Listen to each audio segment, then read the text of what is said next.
si quieres voy a recoger tu última frase del pez que se muerde la cola y así enganchamos con la siguiente pregunta, porque estamos viendo todo el mal, entre comillas, que le estamos haciendo a nuestro planeta.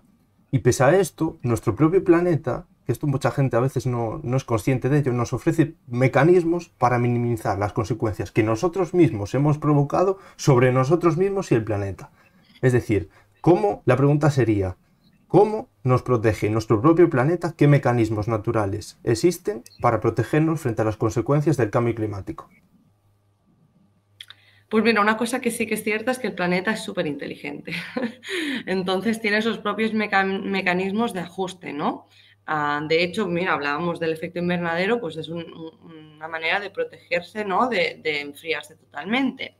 Ahora, cuando se refiere al calentamiento global y al cambio climático, lo que tenemos que ver es lo que se llama el ciclo del carbono, es decir, de dónde se origina este carbono, cuánto va a parar a la atmósfera y cuánto se almacena en estos sistemas que nos están protegiendo.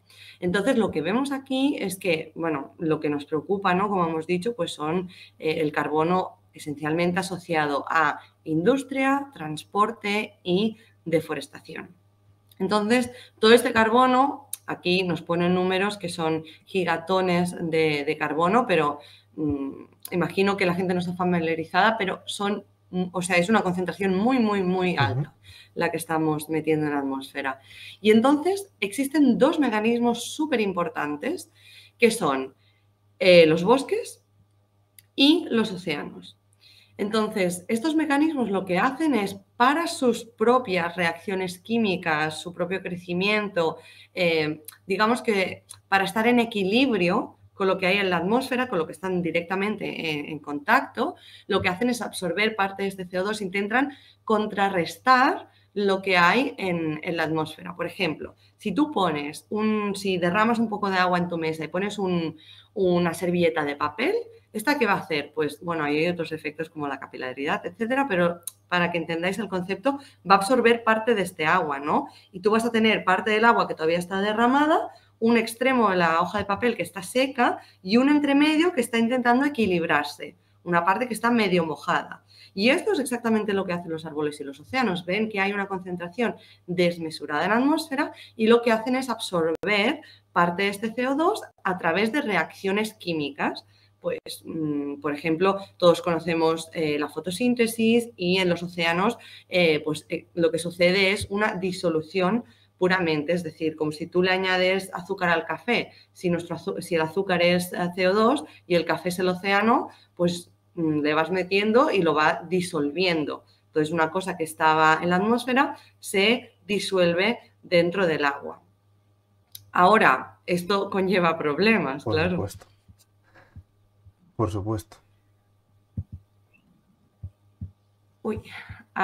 Entonces, por ejemplo, en cuanto a mecanismos, el océano, que ya lo he explicado muchísimas veces, pero creo que es algo que no es súper evidente para todo el mundo, es la mayor fuente de absorción de CO2 atmosférico. Y además no solo absorbe este gas, sino que además absorbe el 90% del calor que hay en superficie. O sea, si el océano no estuviera haciendo su papel, ahora tendríamos una temperatura promedio en superficie de más de 50 grados, es decir, completamente inhabitable.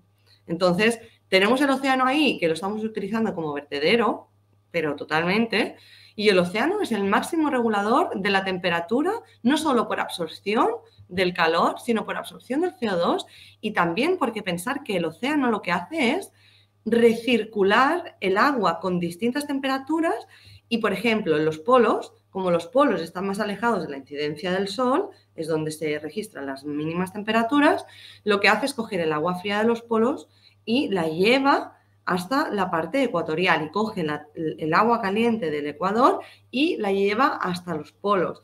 Y esta circulación oceánica es la que permite homogeneizar la temperatura terrestre, si no tendríamos una Tierra dividida en franjas hiperfrías y hipercalientes. Entonces, el océano necesita estar activo para servirnos como, digamos, efecto tampón, ¿no? Como factor de protección. Ahora, ¿qué pasa? Que con todo este calor que absorbe y con todo este CO2 que absorbe, pues el océano se ve perjudicado. O sea, si tú no paras de meter azúcar en el café, pues al final llega un momento en el que tú ves una montañita de azúcar saliendo del café, porque hay un proceso de saturación en el que ya el mecanismo no da más de sí. Entonces, ¿qué le está sucediendo al océano? Que es súper importante. Pues para empezar se está calentando. De hecho, en 2021 se han registrado las temperaturas más altas jamás registradas en el agua oceánica. Está perdiendo oxígeno. Eso quiere decir que hay zonas en las que ya no hay oxígeno disuelto, es decir, que todo animal, son la mayoría, que necesiten oxígeno para su respiración aeróbica, pues no tiene ese componente y esto es un limitante muy importante para la biodiversidad. Y también se vuelve más ácido. ¿Por qué? Porque el CO2, cuando se disuelve en el agua, lo que hace es generar protones, el hidrógeno con un más arriba, y este H más lo que hace es bajar el pH del agua y la vuelve más ácida.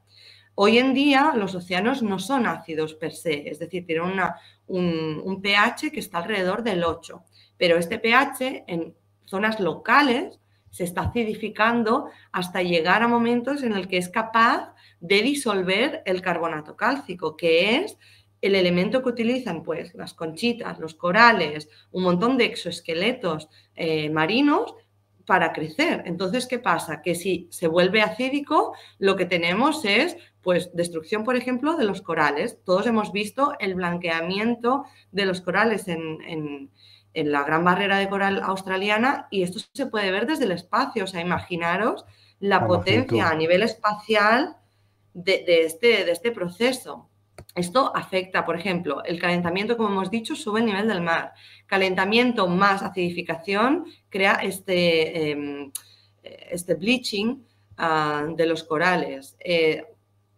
Puede pasar también que se creen algas tóxicas para compensar estos cambios químicos. Si perdemos oxígeno, perdemos el hábitat natural de todos los animales. No sé, diría que el 95% de la biodiversidad marina es aeróbica, es decir, que necesita oxígeno para vivir. Las comunidades anaeróbicas son muy pequeñas en comparación. Entonces, si perdemos este oxígeno, perdemos toda esta biodiversidad. La acidificación, pues esto, ¿no? Disuelve cualquier tipo de carbonato cálcico y luego, pues claro, si nosotros además de todo esto que le estamos metiendo al mar queremos sacar recursos, pues suerte, porque te los estás cargando básicamente. Te estás cargando la biodiversidad. Pensar que del océano no solo sacamos el pescado, lo típico, ¿no? Seaspiracy, pues venga, que si el salmón, que si tal, no. Del mar sacamos muchísimas cosas. O sea, los corales, por ejemplo, sirven para sacar elementos químicos que se utilizan en farmacéuticas para curar enfermedades tan importantes como el cáncer o el Alzheimer.